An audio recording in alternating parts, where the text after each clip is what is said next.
கர்த்தருடைய பரிசுத்த நாமம் மகிமைப்படுவதாக. ஆண்டவரும் உலக இரட்சகருமாகிய இயேசுவின் நாமத்தில் உங்கள் யாவரையும் வாழ்த்துகிறேன். கர்த்தர் தாமே இந்த நாளையும் உங்களுக்கு ஆசீர்வாதமாக வழிநடத்துவாராக.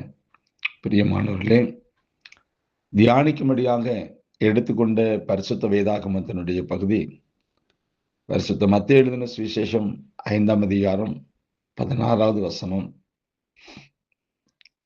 இவ்விதமாய் மனுஷர் உங்கள் நற்கிரியைகளை கண்டு பரலோகத்தில் இருக்கிற உங்கள் பிதாவை மகிமைப்படுத்தும்படி உங்கள் வெளிச்சம் அவர்கள் முன்பாக பிரகாசிக்க கடவது. உங்கள் வெளிச்சம் அவர்களுக்கு முன்பாக பிரகாசிக்க கடவது. அன்பார்ந்தவர்களே, நாம் சிலரோடு செல்லும்போது சமுதாயத்தில் நல்ல நிலையில் இருக்கின்றவர்கள் வந்து நம்மை வரவேற்கவும் வாழ்த்தவும் செய்தால் அது பலர் நடுவில் நமக்கு மகிழ்ச்சிக்குரிய கனமாக இருக்கும். அதை கவனிக்கின்றவர்களும் நாம் மரியாதைக்குரியவர்களாக இருப்பதை கண்டு நம்மை மரியாதை உணர்வோடு பார்ப்பார்கள். அதே வேளையில் அழுக்கு உடைகள் அணிந்து மிக மோசமான நிலையில் தெருவில் உட்கார்ந்திருக்கின்றவர்கள் நமக்கு மிகுந்த மரியாதை தருகின்றார்கள். சமுதாயத்தில் எந்த மதிப்புக்கும் தகுதியில்லாத குடிகாரர்களும் தெருவோரம் அமர்ந்து கதை பேசி காலம் கழிப்பவர்களும் வந்து நம்மை மிகவும் உயர்த்தி பேசுகின்றார்கள். இப்போது இவர்கள் தருகின்ற கனமும் மரியாதையும் நமக்கு சந்தோஷம் தருமா? இவை நமக்கு பலர் நடுவில் கௌரவமாக இருக்குமா? இவர்களால் நாம் கனப்படுவதை நாம் விரும்ப மாட்டோம். அதே போலதான் கர்த்தரை கனப்படுத்தும் விதமாக அவரை ஆராதிப்பது மிகுந்த ஒரு நல்ல ஆவிக்குரிய அனுபவம் தான். தேவனுக்கு மகிமையும் புகழ்ச்சியும் செலுத்தும் விதமாக அவரை போற்றி புகழ்ந்து ஆராதிப்பது மிகவும் நல்லது.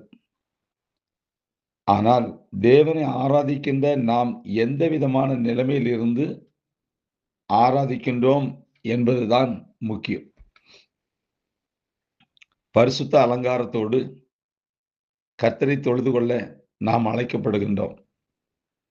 அதாவது பரிசுத்தமாக்கப்பட்ட அனுபவத்தோடும் பரிசுத்தவான்களாக வாழ்கின்ற அனுபவத்தோடும் அவரை ஆராதனை வாயிலாக கனப்படுத்த வேண்டும்.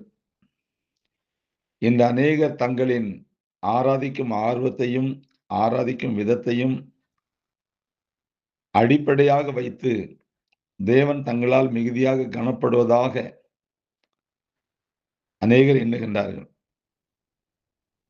அது தவறு. அதே வேளையில் தங்களிடம் பரிசுத்தம், உண்மை, உத்தமம், தாழ்மை, அன்பு, பொறுமை, ஒழுங்கு போன்ற நல்ல உயர்ந்த குணங்களாகிய ஆவிக்குரிய அந்தஸ்து நமக்குள் இருக்கின்றதா என்பதை யாரும் பார்ப்பதில்லை. தேவனை ஆராதிக்கின்றவர்களை பிற ஜனங்கள் பார்க்கும்போது அவர்கள் நல்ல பரிசுத்த தரமுடையவர்களாக காணப்பட வேண்டும். ஆராதிக்கின்றவர்களின் தரத்தின் அடிப்படையில் தான் ஆராதிக்கப்படுகின்ற தேவனையும் அவர்கள் சிந்திப்பார்கள். தேவன் பாவிகள் நடுவில் பாவிகளால் அல்ல பரிசுத்தவான்களாலேயே மகிமைப்பட விரும்புகின்றார். அப்படின்னா என்ன? பரிசுத்தம் இல்லாமல் தேவனை ஆராதிக்கின்ற ஒரு கூட்டம் இருக்கிறது. தேவன் என்னை தம்முடைய சொந்த இரத்தத்தை சிந்தி என்னை பரிசுத்தப்படுத்தி இருக்கிறார். நான் பரிசுத்தவான், பரிசுத்தவாட்டி, நான் பரிசுத்தமாக தேவனை ஆராதிக்க வேண்டும் என்கிற இடத்துல இன்னைக்கு நிறைய பேர் வரல. அதனாலதான் தேவனுக்கு ஒரு மகிமை செலுத்த வேண்டும், தேவனை உயர்த்தி புகழ்ந்து பாடுகின்றோம் அப்படின்னா நாம நம்முடைய வாழ்க்கையில பரிசுத்தமாயிருந்து நல்ல உயர்ந்த பண்புகள், நற்குணங்கள், நல்ல சாட்சிகளோடு தேவனை ஆராதித்தால் தேவன் அந்த ஆராதனையை முகர்ந்து பார்க்கின்றார். ஆனா பரிசுத்தம் இல்லாதபடி அழுக்கு வஸ்திரம், பாவ வஸ்திரம், பரிசுத்தம் இல்லாத வஸ்திரம் இவைகளை உடுத்துக்கொண்டு மற்றவருடைய பார்வையில் காணப்படுகிற பரிசுத்தம் இல்லாத ஆராதனையை கர்த்தர் முகர்ந்து பார்க்கவில்லை. அதனால பரிசுத்தம் இல்லாதபடி தேவனை ஆராதிக்க கூடாது. பரிசுத்த அலங்காரத்தோடு கர்த்தரை நாம் தொழுது கொள்ள அழைக்கப்பட்டிருக்கிறோம் என்பதை நாம் மனதில் வைத்து தேவனை நாம் நம்மில் பரிசுத்தப்படுத்தி ஆராதிப்போம். கர்த்தர் நம்மை ஆசீர்வதிப்பார். God bless you.